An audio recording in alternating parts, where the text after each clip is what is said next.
recording. Wow. Ladies and gentlemen, I'm Michael 7 Michael, and you're watching GEEKCASTER, everything sci-fi, fantasy, everything geek culture, geek media. And today we've got... I'm Jamie Jirak. Hello. What's up, guys? It's Bevan. Welcome. So we're going to change it up a little bit. Yes, we talk about TV and film and stuff like that, but we're going to go deeper into the work. That's right, the printed word. We're going to go into some books, and... Sorry, guys, I'm not touching it. I'm getting really jazzed for Doing this. it live. So this is some of the material that ends up turning into series and films. So let's see. Yeah, having our own little book club today. Oh my God, it's summer reading. Yes. Had me up last. Sorry, I had to do it again. It's Facebook. okay. It's fine. And I'll mention again that the movie book club is very cute, and I recommend it if you like watching old people. It's be old romantic. women watching 50 Shades of Grey, Yes. which is undoubtedly more entertaining than the actual movies of Grey. It's not too much focused on the 50 Shades, but Don Johnson's in it, which is weird because his daughter stars in the films. Yeah, I hear they didn't see it because they don't want to watch their daughter. Why would you ever want to watch that? No, I never want to see any family member of mine having sex. No, thank you. I've read the books, but I have not seen the movies because I don't particularly care for Dakota Johnson. You know, they're not, movies, can I just say something about the movies real quick? The movies are not even so bad that it would be a fun drinking game. It's just boring. And that's the worst crime any movie could ever have, is just being boring. I agree. I would rather be bad and entertaining. I would rather it be atrociously awful that you could be like, oh man, this would be a great drinking game. Yes, I am 100% there. Yeah. But book club. We'll get to the book club. So I'm currently reading A Court of Mist and Fury, which is a sequel to A Court of Thorn and Roses. Which you just saw above. Yes. And interestingly, I think the second one is leaps and bounds better than the first one. What was the problem with the first one? So basically what it's about is this human girl, she it's very like Beauty and the Beast meets Twilight. She meets the Labyrinth. Yes, but it's about fae. So there's no vampires or anything, which is... But plenty of David Bowie. Yes. No, there's no David Bowie. Fun fact, the Goblin King is a fae in the underground. That's why I keep mentioning the Labyrinth. No, I get it. That's great. Labyrinth just had its anniversary as well. Okay, so basically in this reality, humans and fae don't interact. The humans are terrified of fae. They think they're all evil. But basically this young girl gets swept away into the whole magic of the whole thing. And I kind of mentioned this earlier to you, that one thing that I really like about it is that they're not, like, she's young, but she's not like a virgin, and there's no like coveted virginity. She's already had sex. It's like a sexy book where we don't have to put too much weight on that her aspect. having sex. Yes, She takes sex for pleasure. yes. And I like romantic books, especially fantasy romantic books. But the first one I didn't love. I wasn't sure if I'd continue with it. The dude was like, whatever. But this one I'm loving. The romance is much better. I feel like the characters are on equal footing. It's still sexy, and it's likable, and like the greater, there's got to be an overall threat to humanity and the fae, and that's all very interesting. And they are turning it into a movie. A movie series? Yeah, I would assume so. Yes. Who bought it? I actually don't know the answer to that question, but I can certainly. I believe it's still in development. I don't think it's even cast yet. Okay. I think it definitely has like Twilight potential, which isn't. And by that I mean like the ability to just people go crazy for it, even though it's not that good. Because you're saying that this is good. Yeah, good, but it's still Twilight. It's still a romance fantasy novel. It's not. Yeah. There's nothing like particularly riveting in terms of unique. Like I've never heard of a story quite like this before. But it's still absolutely my kind of thing. It's like I'm such a sucker for Twilight. But this is like Twilight without the problematic male characters. Gotcha. As much. Well, that's a nice segue into problematic male characters. I'm kidding. So what I'm reading right now, I'm actually reading also the second book of the Temeraire series. And what's really interesting about this series, there's about 8 books. It is written by a woman. Okay. It is written by Naomi Novik, and it is about dragon warfare in the Napoleonic War. Ooh, that's cool. It is so creative. So it's based in the 1800s, obviously. So you are restricted to technology, and dragons exist. Different breeds of dragons exist for warfare against Napoleon. And the setup is that at the beginning of the first book, there is a Navy captain, Captain Lawrence, who is in battle with a French ship and wins over a really priceless egg. And in this society, people kind of look down at the dragon handlers as like the lowest class possible of warfare. But dragons are also so precious that if you go into the service, you are in that service for life. You don't get married, you don't have kids. And there are female dragon handlers as well, because certain dragon breeds only accept female captains. Which is really interesting. So Captain Lawrence, he is in the Navy, and he comes from the outsider's perspective of if you are a dragon handler, you kind of look down on them. It's not the desired lifestyle to do.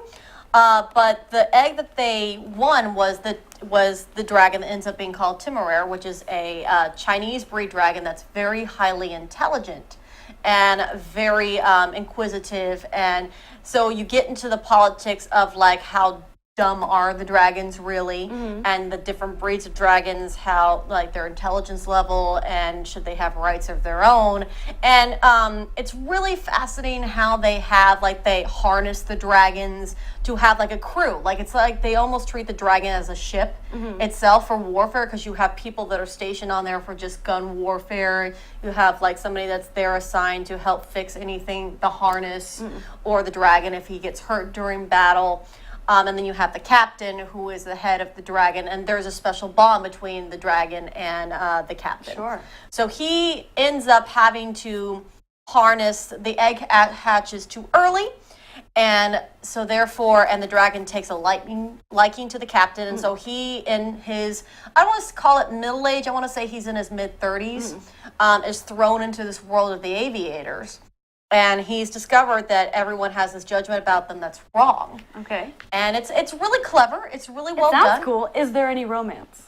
There is. Okay, so this is interesting too. There is a romance in it, and it's really great because the woman that he gets involved with is a dragon handler herself, and she's very matter of fact. She's got a scar. She's not conventionally pretty, but she's very forward thinking. She is outside of society. She always is wearing pants. She takes charge of him,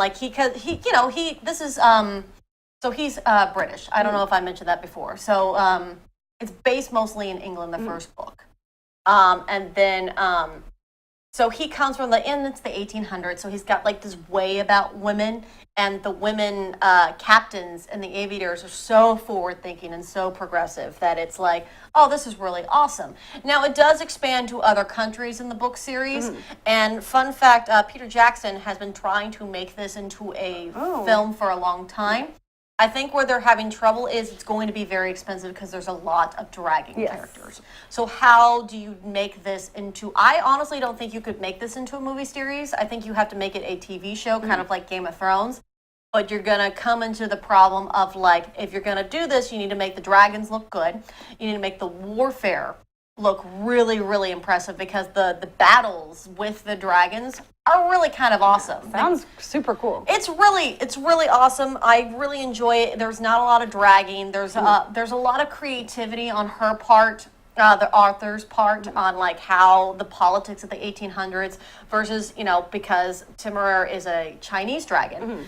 The Chinese come for him, basically, in the second book. That's what I'm dealing with right now. And the Chinese treat the dragons as not really warfare. That they're kind of scholars, they're scientists, because their brains are just so much, the breeds that they breed are so much more well developed than the barbaric ones. So it's very, very, very fascinating. And then as the book progresses, Temeraire kind of wants to start getting more rights for dragons and stuff like that. The dragons talk? Yeah, they talk. Oh. Temeraire can speak 3 languages, because when they're in their shell, whoever's talking around the shell, they can pick up the language. That's weird. I like it. Yeah. What's the movie? Dragonheart? Yeah. No, it's terrible. It's terrible. bad, but still big part of my childhood. I think it would be a very expensive TV show, but I think it'd be worthwhile Sounds like it'd be cool. to make. I like that we're both reading women because this is also Sarah J. Maas is a woman. Yeah, and I really do love the fact that this is written by a woman, and but there's a lot of male characters in here, obviously, because it's the 1800s. But she's also any woman character that she brings in, she's making them very forward thinking. Cool.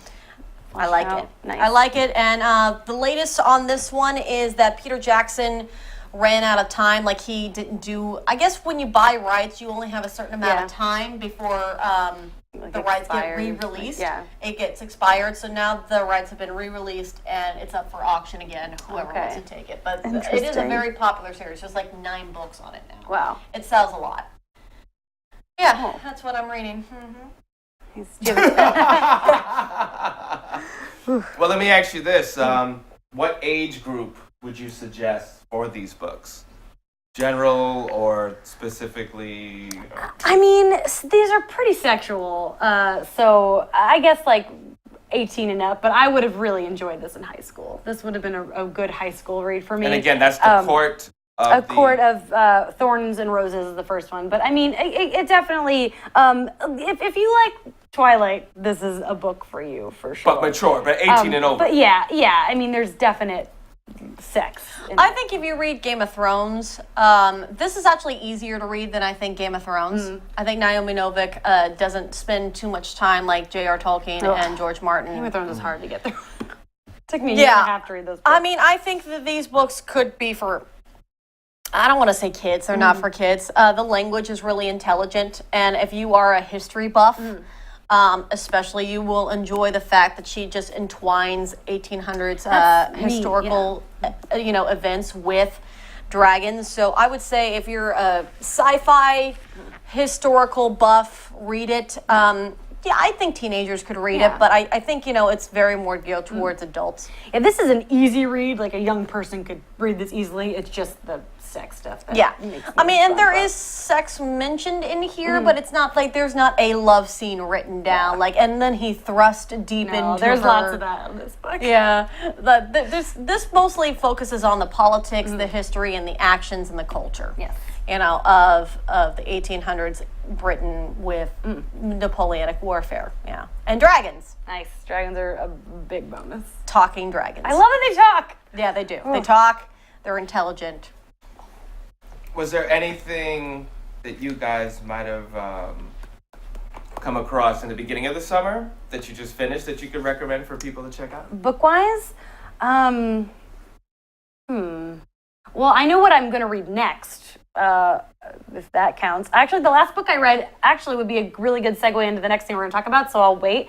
But the next book I'm going to read is called Carry On by Rainbow Rowell. She's currently doing the Runaways comics. And all I know about it is that it is a love story between a warlock and a vampire who are both men. And I love vampires. I like vampires. Vampires, and especially gay vampires, are super duper my I must have brand. loved True Blood. I read all the books twice, but I couldn't get into the show. The books. The last book pissed me off. Yeah, they're not. They I will say this: if you're going to read the True Blood books, I would stop after maybe book 5. I even liked 9. I liked it all late into it, but then the last couple were pretty bad. The last one, I think the thing that just maybe what both the show and the book got wrong is who Sookie ended up with. Yeah, it should have been Eric. It should have been Eric. Should have been Eric. But everyone wanted Eric, and the show and the author never gave that to us. I'm not bitter about this at all. I'm with you. Yeah, in the book she ended up with. Sorry, I guess spoiler alert, but we're telling you not to read the last book, so get away from that. In the book, she ended up with Sam, which I think was just a cop-out, man. Sam's fine. It could be, at least it wasn't Bill, I guess, but, whatever. I never understood why Bill kept coming back into the picture. He never came back into the picture with the books, really. But he kept in the show, and I think that was just because Anna Paquin and what's-his-face? Stephen Moyer, they're married. So obviously I think they were just kind of like, we could do sex scenes together. I'm like, you guys have sex at home. Yeah, Stop it. We don't need to see this. I don't need to see you having sex. Cool. Actually, fun fact, Stephen Moyer's eldest child from his first marriage, he asked him, he's like, don't you want to watch the show? And he's like, Dad, I don't want to see you doing it on screen. Yeah. He's like, oh, right. Fair. Right. Fair.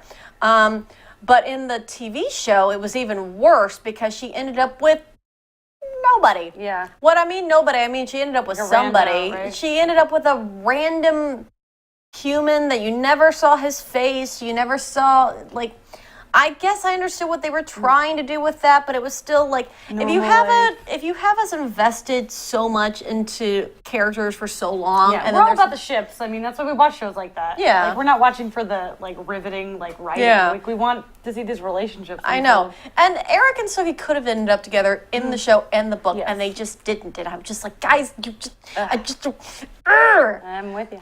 Oh man, it was terrible. I read actually before this The Colors of Magic, which is also another series that got turned into a TV movie that had Sean Astin in it. Interesting. It was very odd, but in a fun, whimsical way. I mean, it was a stranger comes into, well, first off, the world takes place on top of a tortoise with elephants holding onto it, and the world is flat, and it falls off, and it's just... Interesting. Yeah, it's very interesting. And then, so a wizard begrudgingly has to carry this tour guide that has a magical suitcase that's basically like an animal pet, but very smart and carries things in there around this world, and like chaos happens. It's like a silly little comedy that kids could read. That's cool. It's not really kids. I would say maybe teenager. Some tweens. Some tweens and up. Very silly. Oh, the last book I read was Nothing Lasts Forever, which is the book that Die Hard's based off of. Oh. Which is what was wanted to talk about the fact that this coming week is the 30th anniversary of Die Hard. It's one of my favorite movies of all time. Rest in peace, Alan Rickman. So, oh God. Good looking man. Yes. Oh, this whole section of my leg is reserved for his face. I will get a tattoo of him. As what? As Hans Gruber. For Oh, okay. Yeah. Not Severus Snape? No, I do love Snape. Snape's my favorite Harry Potter character. Me for too. Sure. High five. Yes. But no, I already have 2 Harry Potter tattoos. So Where? I've got a Hufflepuff right here. Oh, nice. Can we see that? And then the other one's on my back. It's a chapter picture from the cave from the 6th book. The Cave of Wonders. Yes. And it says time is making fools of us again. You know what? I my favorite chapter in Harry Potter is the Snape chapter, Yeah. where you find out everything, and I cried. Oh yeah. Oh.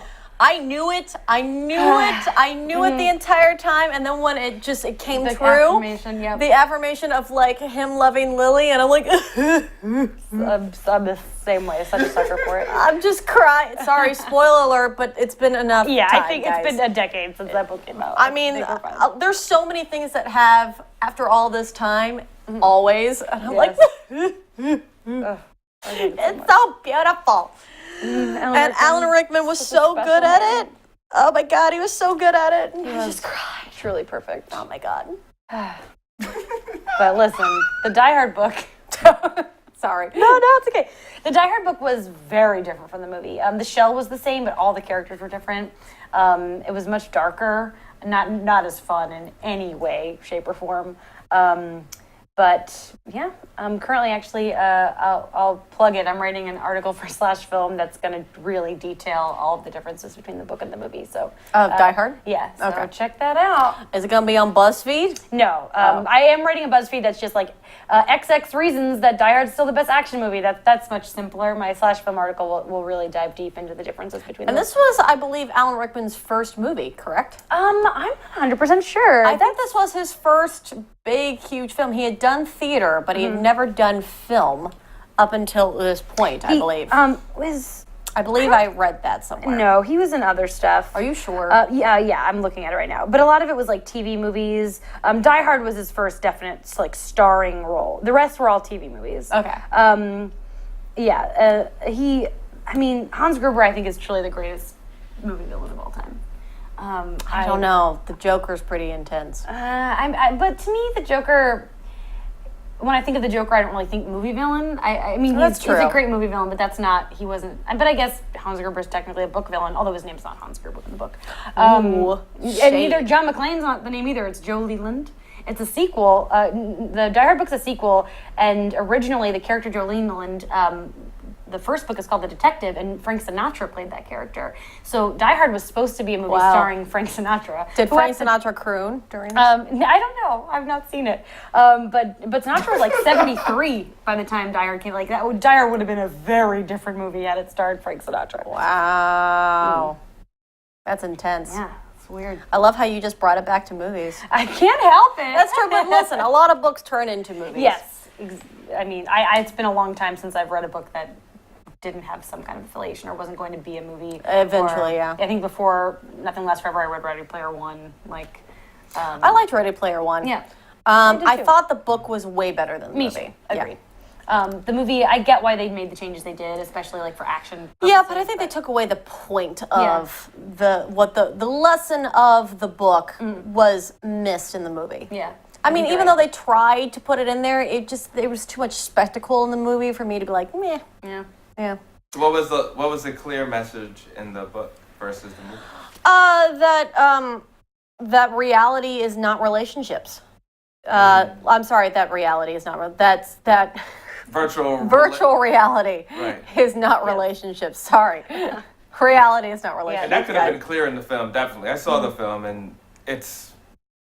Yeah, but no, I agree with you. To me, it's weird it that didn't they hit home. Just completely changed the tasks, which is like what the whole thing is centered around. I get why they did it for just for entertainment's sake. But. Well, I mean, in the book there was a lot more isolation, so you saw him getting lonely because all of his relationships were taking place in this world of the Oasis, and he would come out of it and be like, "Oh my God, I hadn't showered in a couple of days. I've just been in this room in the dark." You know, he looked pale and sick he was so obsessed with finding the egg that he did literally nothing else. I was mad that the kid wasn't chubby. Well, yeah, I mean, to be fair, he did get skinnier in the book because he decided to go through an exercise routine. No, yeah, but like I could have seen that on screen. Yeah, I could have seen that on screen too. The movie took away the isolation factor of how dangerous virtual reality can be for our mentality and our sense of bonding with people. There was, it showed that the rest of the world was kind of like that too, and it was. I mean, there were some aspects in the movie that showed that people were more willing to spend time online than go out and actually talk to actual human beings. But it was really a lot darker and a lot scarier in the book of like, oh God, we could be like this. And we could be easily manipulated and we could be easily killed. Yeah. Because spoiler alert, in the book, one of the kids gets killed. Like get thrown out. Oh yeah, I forgot about that. Oh yeah. Yeah, that did not happen in the movie. No, they kept it really light, and then they made it like They just changed everything. They changed a lot. Like, honestly, everything was different. There was very few things that were the same as in the book. It was I get why a lot of the changes were made, but some of them just seemed bizarre to me that they made these changes. But yeah, yeah. I mean, I did like the race car scene at the beginning. Yeah, I thought that was. I mean, that was more interesting than if we had to watch him play joust for an hour. For an hour.